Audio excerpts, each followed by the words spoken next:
So what is up sa inyo mga katangos, and welcome back na naman dito sa aking YouTube channel. And for today's video ay gagawa ako ng review about dito sa big knob ng Mackie.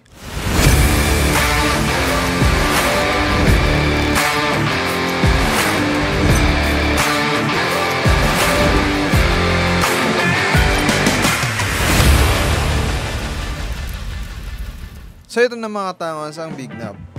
Ayan. So, marami siyang mga buttons. Ayan, may mga buttons, ganyan-ganyan. Una, ipapakita ko muna sa inyo ang nasa likod.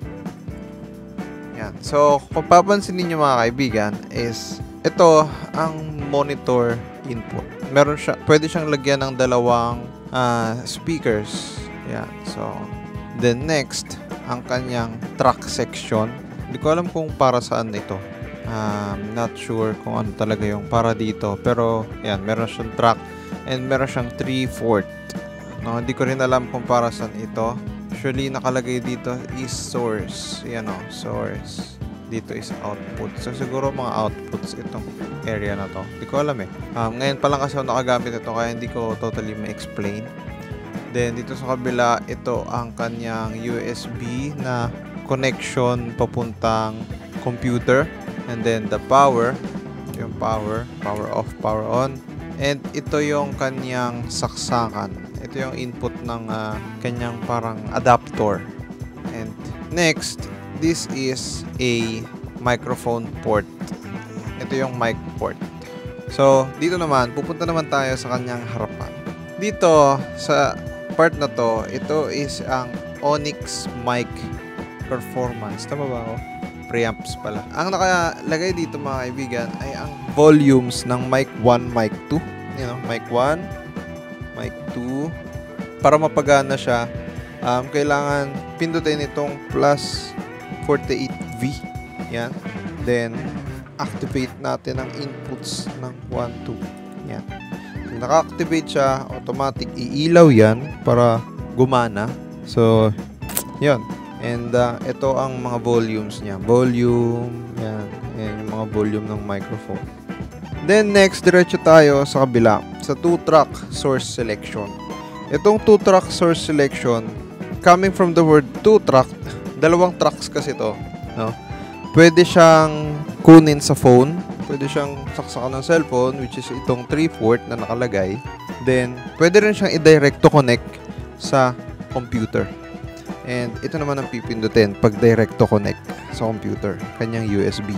Next, mga kaibigan, ang kanyang monitor select.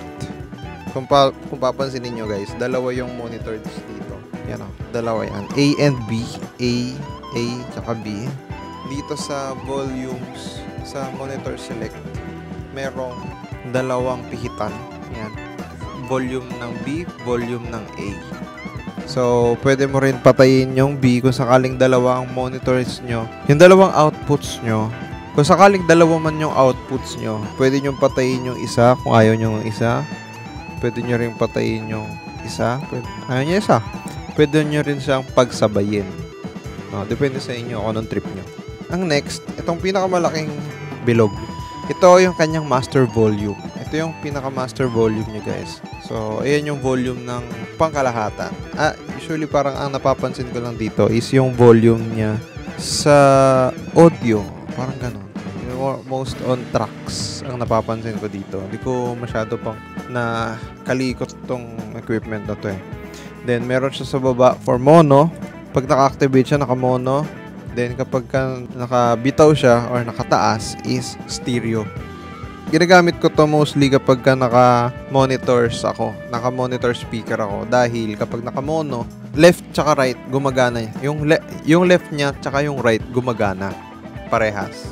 Then, mute. Meron din siyang mute. Meron din siyang dim. Yung dim, hihina. So, alam niyo naman siguro yung basics na. Then, next, itong phones. Diba? Tulad nga na sinabi ko kanina, pwede siyang kabitan ng phone. Kakabit ang phone is dito, sa 3/4. Yan. 3/4. Ito yung volume niya. Pero nagtataka ako, bakit dalawa? No, I'm not sure about this, but I think itong 3/4 na to mga kaibigan, ito is yung phone. Yes, sa phone, di ba? Phone tracks. Kung halimbawa sa phone ka kukuha ng audio, ito yung gagamitin mo, which is meron siyang cord na para dito talaga. Then, ito yung kanyang volume. Diba? Nakwento ko nga sa inyo kanina. Volume ito. Then, itong phones na nakalagay na dito is yung headphones. Kung naalala nyo mga kaibigan or napanood nyo based on my unboxing is meron siyang kasamang headset. Which is ito. Ayan, ito yung headset niya. So, dito mo siya i-connect dito sa phone. 1, phone 2. Yan, yung dalawang yan. So, depende sa'yo kung ano. Pero, ang sa kaso ko kasi is isa lang ang aking headset, kaya isa lang ang magagamit. Hindi ko alam kung magkano sa Maki yung ganitong headset. Alam mo, sobrang solid ng headset na to. As in, di ko pa siya gagawan ng review sa ngayon. Pero para sa akin, sobrang solid ng headset na to dahil sobrang bass, alam mo yun, sobrang rinig na rinig mo yung mga detalye ng boses mo. As in, sobrang clear. Pag nag-edit nga ako, ginagamit ko to. As in, sobrang sarap na sarap akong pakinggan. So, balik tayo sa Big Knob. Itong talkback level, hindi ko alam kung para saan ito. Hindi ko talaga alam kung para saan itong talkback level na to. Itong yan ang nakasulat na talkback na yan. Hindi ko alam kung para saan yan.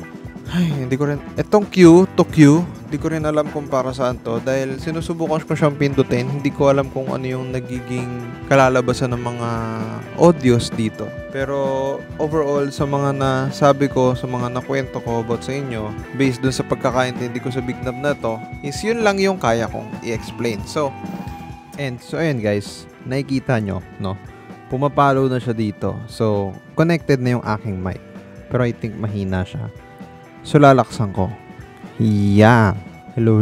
Send 1, 2, 3. 1, 2, 3. So, tulad nga ng sinabi ko kanina mga kaibigan, is itong 48V na nakasulat dito. Pag pinatay ko yan, kita nyo naman, narinig nyo naman, wala siyang connect. So, yan. As of now, naka-open yung USB input. Dahil itong input na to is nakakonect siya sa mismong phone. Wala naman siyang output na direkta sa phone. So, itong USB ang ginamit ko with adapter. Itong 3x4 na button na ito is ginagamit siya pang audio. Halimbawa, magla-livestream ka sa karaoke. So, ito yung gagamitin mo. Pipindutin mo yan. Then, yun. Para makapag-live ka. Ito yung papakita ko sa inyo. Ito yung kanyang volume. Yan o. Lumalakas. Hindi nyo pala maririnig dahil naka-ano pala ako. Yan. So, papatayin ko to. No, papatayin ko to para dito sa speaker. No, pero paparinig ko sa inyo yung speaker mamaya. Ito yung tunog niya. Ito yung setup niya. Ganyan siya. Pipindutin ko to for audio. I think pwede to eh. Wait. May susubukan ako. So, ngayon guys, susubukan kong i-connect yung, yan diba? Connect ko na dito. Hindi ko lang nakikita. Isinaksa ko na. Sinubukan kong i-connect yung aking PC. Gagamitin ko ang 3-port na to, itong buttons na to. So, check natin ha. Meanwhile, so ngayon guys, ito, papakita ko na sa inyo, paparinig ko na sa inyo. So, ito, on muna natin yung speaker dahil hindi ko alam kung ano mangyayari. So, ngayon, pa-play ko pa-play ko. Yan. So, ngayon, para dito sa EM91C na yan. Mac. Ba, naririnig nyo na. Ito nga pala yung kanyang monitor volume. Yes, then plus mono. Itong EM91C mga katangos is kasama siya dun sa package na in-unbox ko last video kung napanood nyo yun. Naririnig nyo naman siguro. Box below. So, yun na yun. So, yan yung kanyang microphones na audio. So, itong buttons na to is for stereo in. No? Papapasukin niya dito yung tunog na galing sa kung saan like phone or PC. Then USB, pwede rin siya direct to PC. Pwede rin naman siyang direct to phone. Dahil ang kanyang male jack is yung USB na button. So, ito paparinig ko sa inyo. Ni-review ko na yung guide niya mga kapatid. Isa sa nabasa ko mga tangos na katangian itong microphone na ito is isa daw siyang cardioid polar pattern and yung I hope na-clear kayo. Yan. Yan lang naman yung Big Knob natin.